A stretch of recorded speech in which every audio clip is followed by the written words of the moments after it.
নমস্কার বন্ধুরা, আজ একটা নতুন জলখাবারের রেসিপি নিয়ে চলে এসেছি। মাত্র 10 মিনিটের রেসিপি। সম্পূর্ণ রেসিপিটা দেখার জন্য অনুরোধ করছি। ভীষণ হেলদি আর টেস্টি অবশ্যই এই রেসিপি। ছোট থেকে বড় সবাই ভীষণ পছন্দ করে। বন্ধুরা, আজকের এই রেসিপিটি যদি ভালো লেগে থাকে অবশ্যই লাইক, কমেন্টস এবং শেয়ার করবেন। আর নতুন বন্ধুরা কিন্তু অবশ্যই সাবস্ক্রাইব করে আমার পাশে থাকবেন। তাহলে চলুন বন্ধুরা, শুরু করা যাক আজকের রেসিপি। সকলকে স্বাগত জানাচ্ছি আজকের এই নতুন জলখাবারের রেসিপিতে। 1 কাপ মুগ ডাল নিয়েছি। আমি এই ভাঙা মুগ ডালটা নিয়েছি। আপনারা খোসাওয়ালা যে মুগ ডালটা পাওয়া যায় সেটাও নিতে পারেন। আবার কলার ডালও নেওয়া যায়, কিন্তু কলার ডালের পরিমাণটা কিন্তু কম হবে। জল দিয়ে ভালো করে ধুয়ে নেব, 4-5 বার জল পাল্টে। ধোয়া হয়ে গেলে ঢেকে দিতে হবে। ঢেকে 4 থেকে 5 ঘন্টা রেখে দিতে হবে। আর যদি ইনস্ট্যান্ট করতে চান তাহলে গরম জলে 15 থেকে 20 মিনিট ভিজিয়ে রেখে দেবেন। আমি ঠান্ডা জলে ভিজিয়েছি। 5 ঘন্টা পরে আমি ডালটা একটা মিক্সি বোলে দিয়ে দিচ্ছি। জলটা ঝারিয়ে নিয়ে দিতে হবে। অল্প জল থাকলে কোনো অসুবিধা নেই। এবার এই ডালের সাথে আমি 1 কাপ ডালের সাথে নিয়ে নিচ্ছি 1/2 কাপ সুজি। আমি সরু সুজিটা নিয়েছি, আপনারা মোটাও নিতে পারেন। সরু মোটা দুটোই, এক্ষেত্রে কোনো অসুবিধা নেই, দুটোই চলবে। এবার এর সাথে আমি দিয়ে দিচ্ছি 1 ইঞ্চি মতো আদা। সরু করে কেটে নিয়েছি আদাটা, মিক্সি বোলে দিয়ে দিচ্ছি। এর সাথে দিয়ে দিচ্ছি 2 টেবিল স্পুন, বড় 2 টেবিল স্পুন দই। যদি খুব বেশি টক হয় তাহলে 2 চামচ দেবেন, আর যদি খুব বেশি টক না হয় তাহলে 4 চামচ দেবেন। 2টো লঙ্কা দিয়েছি। লঙ্কার পরিমাণটা আপনারা কিন্তু অবশ্যই কম বেশি করতে পারবেন। এবার এর সাথে আমি 1 কাপ জল মিশিয়ে দিচ্ছি। এরপর একটা মিহি পেস্ট আমি তৈরি করে নেব মিক্সি বোলে। পেস্টটা করা হয়ে গেছে। এবার আমি এটাকে একটা পাত্রে ঢেলে নিচ্ছি। ঘনত্বটা খুব ভালো করে ফলো করবেন বন্ধুরা, কিন্তু খুব বেশি পাতলা বা খুব বেশি ঘন কিন্তু হওয়া যাবে না। ঘনত্বটা এরকমই রাখতে হবে। এরপর আবার আমি 15 থেকে 20 মিনিটের জন্য ঢেকে রেখে দেবো, যাতে সুজিটা আরও ভালো করে ফুলে যায়। এরপর এর তড়কাটা আমি রেডি করে নেব। তড়কা প্যানে দিয়ে দিয়েছি সাদা তেল, আর তেলটা যখন গরম হয়ে যাবে দিয়ে দেব সর্ষে। আমি রাই সর্ষে ইউজ করেছি। দিচ্ছি সাদা জিরে 1/2 টেবিল স্পুন, সর্ষেও আমি 1/2 টেবিল স্পুন দিয়েছি। তেলটা একটু বেশি গরম হয়ে গেছে বলে আমি গ্যাসটা অফ করে দিয়েছি। দিয়ে দিচ্ছি হিং। খেয়াল রাখতে হবে তড়কা যেন পুড়ে না যায়। 2টো শুকনো লঙ্কা দিয়ে দিচ্ছি। আবার আমি একটু গ্যাসটা ধরিয়ে দিয়েছি যাতে শুকনো লঙ্কাটা ভালো করে ভাজা হয়ে যায়। এরপর এর মধ্যে আমি দিয়ে দেব কারি পাতা। বেশ কয়েকটা কারি পাতা দিয়ে দিয়েছি, সুন্দর গন্ধ আসবে কারি পাতা দিয়ে। তড়কা থেকে যখন সুন্দর একটা ফ্লেভার বেরিয়ে আসবে তখন আমরা যে ডাল আর সুজি ব্যাটারটা করে রেখেছি তার মধ্যে তড়কাটা দিয়ে দেব।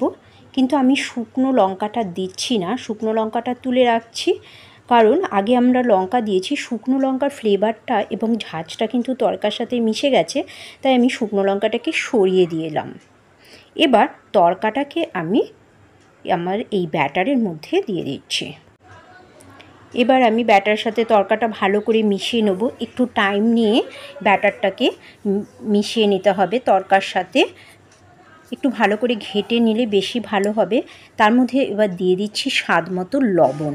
আপনারা আপনাদের টেস্ট মতো দিয়ে দেবেন। দেখুন, বেশি যদি কেউ একটু ঝাঁঝ পছন্দ করেন তাহলে কাঁচা লঙ্কা একটা বাড়িয়ে দিতে পারেন, তবে শুকনো লঙ্কাটা কিন্তু এর মধ্যে দেবেন না, আমি সরিয়ে রেখেছি সেই কারণে। ব্যাটারটার সাথে তড়কাটা মেশানো হয়ে গেলে এর মধ্যে আমি অ্যাড করছি ধনিয়া পাতা কুচি, আর তার সাথে দিয়ে দেব পেঁয়াজ কুচোনো। 1/2 টেবিল স্পুন করে দেবেন, খুব বেশি সবজি কিন্তু এখানে অ্যাড করবেন না। আর দিচ্ছি 1/2 টেবিল স্পুন ক্যাপসিকাম, একদম সরু সরু করে কেটে নিয়েছি। 1/2 টেবিল স্পুন টমেটো। আপনারা গাজর চাইলে গাজরও কিন্তু এর সাথে অ্যাড করতে পারেন। আবারও টোটাল ব্যাপারটাকে আমাদের ভালো করে মিশিয়ে নিতে হবে। ব্যাটারটা একটু টাইম ধরে যত ভালো করে তৈরি করবেন খাবারটাও কিন্তু ততটাই ভালো হবে। ব্যাটারটা তৈরি হয়ে গেলে আবার একটু ঢেকে সাইড করে নিয়ে দেখুন আমি ছোট ছোট 4টে বাটি নিয়েছি, স্টিলের বাটি। আপনারা বড় সাইজের বাটি হলেও সেটাও নিতে পারবেন। এবার আমি এর মধ্যে কয়েক ফোঁটা করে সাদা তেল দিচ্ছি। আপনারা পছন্দ করলে বাটারও এখানে অ্যাড করতে পারেন। বাটার দিলে টেস্টটা আরও বেশি ভালো হয়। প্রত্যেকটা বাটিতে আমি এইভাবে তেলটাকে লাগিয়ে নেব। অপরদিকে গ্যাসে আমি কড়াই বসিয়ে দিয়েছি, তাতে দিয়ে দিচ্ছি জল। জলের পরিমাণটা কিন্তু এখানে একটু বেশি করে দিতে হবে। জলটা আমি একটু ঢেকে গরম করে নেব। জলটা গরম হতে হতে আমি ব্যাটারের মধ্যে দেখুন 1/4 টেবিল স্পুন আমি সোডা অ্যাড করছি, খাবার সোডা, আর 1 টেবিল স্পুন জল দিয়ে আমি একটু টাইম ধরে ঘেটে নেব, যাতে ব্যাটারটা সম্পূর্ণ রেডি হয়ে যায়। আপনারা চাইলে ইনোও কিন্তু এখানে ব্যবহার করতে পারেন। দেখুন ব্যাটারটা সম্পূর্ণ রেডি হয়ে গেছে। আমি একটু সামনে থেকে দেখানোর চেষ্টা করছি, এটা দেখলে বুঝতে পারবেন যে ব্যাটারটা সম্পূর্ণ রেডি হয়ে গেছে। এবার বাটিগুলোতে আমি ব্যাটার দিয়ে দেব। অবশ্যই হাফ বাটি করে দেবেন। আমি একটু হাফ বাটিরও কম দিচ্ছি, পুরো ভর্তি করে দিচ্ছি না, কেননা এটি যখন তৈরি হবে কিন্তু অনেকটা ফুলে উঠবে। 4টে বাটিতে ব্যাটার দেওয়া হয়ে গেছে, তবু আমার এক্সট্রা ব্যাটার রয়ে গেছে। অপরদিকে দেখুন জলটা গরম হয়ে গেছে। এবার আমি এর ওপরে একটা ঝাঁঝরি থালা বসিয়ে দিচ্ছি। থালার ওপরে একে একে বাটিগুলো সাজিয়ে দিতে হবে। আমার এখানে এই 4টে বাটি ধরবে। এক্সট্রা ব্যাটার যেটা পড়ে আছে আমি সেটা আরেকটা বাটি করে পরে এর ভেতরে বসিয়ে দিয়েছিলাম। 10 থেকে 12 মিনিট মিডিয়াম থেকে হাই ফ্লেমে আপনাকে কিন্তু একে রান্না করতে হবে। দেখুন আমি 4 থেকে 5 মিনিট পরে এসেছি, কতটা ফুলে উঠেছে। তৈরি হয়নি এখনও, আমি জাস্ট দেখানোর জন্য ঢাকনাটা তুলে নিয়েছি। আবার ঢেকে দিয়ে আরও 5-6 মিনিট আমি রান্নাটা করব। এবার 12 মিনিট পরে দেখুন খাবারটা কিন্তু এবার তৈরি হয়ে গেছে। সম্পূর্ণ তৈরি হয়েছে কিনা এবার আমরা চেক করে নেব।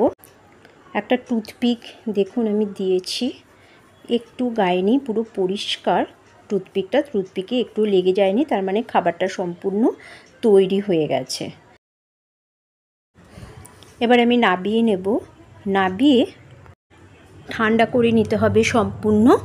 যদি আপনাদের তাড়া থাকে ফ্রিজে রেখেও ঠান্ডা করে নিতে পারেন।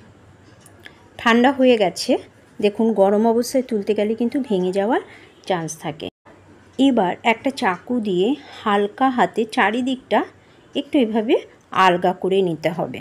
তারপর একটা প্লেটে এভাবে উপর করে রেখে ওপর থেকে হালকা একটুখানি প্রেস করলেই কিন্তু খাবারটা বেরিয়ে আসবে। এভাবে একে একে সবগুলোই আমি বের করে নেব। দেখুন কত সুন্দর তৈরি হয়েছে খাবারগুলো, একটাও কিন্তু ভেঙে যায়নি। আর বাটিগুলো দেখিয়ে দিচ্ছি, দেখুন সাইডে হালকা একটু লেগে আছে। এবার একটা ফ্রাই প্যান বসিয়ে দিয়েছি, সামান্য সানফ্লাওয়ার অয়েল অ্যাড করছি, সামান্য কাশ্মীরি রেড চিলি পাউডার ছড়িয়ে দিচ্ছি, আর দিয়ে দিচ্ছি ধনে পাতা কুচি, আর সামান্য জল দিয়েছি যাতে মশলাটা পুড়ে না যায়। এবার একটুখানি হালকা ভাজা ভাজা করে নেব, মশলাটাকে একটু সাঁতলে নেব। এরপর একে একে আমি খাবারগুলো দিয়ে দেবো এর মধ্যে। এবার 30 সেকেন্ড পরে খাবারগুলোকে একটু উল্টে দিন। বেশিক্ষণ রান্না করার কোনো দরকার নেই। এভাবে উল্টে নিয়ে অপর পিঠটিও 30 সেকেন্ড রান্না করার পরে তুলে নিন। ধনে পাতার চাটনি, টমেটো চাটনি বা নারকেলের চাটনির সাথে পরিবেশন করুন। তাহলে বন্ধুরা রেসিপিটি আপনার কেমন লাগলো অবশ্যই জানাবেন, লাইক কমেন্টস করবেন, আর সবাই ভালো থাকবেন। Thank you so much.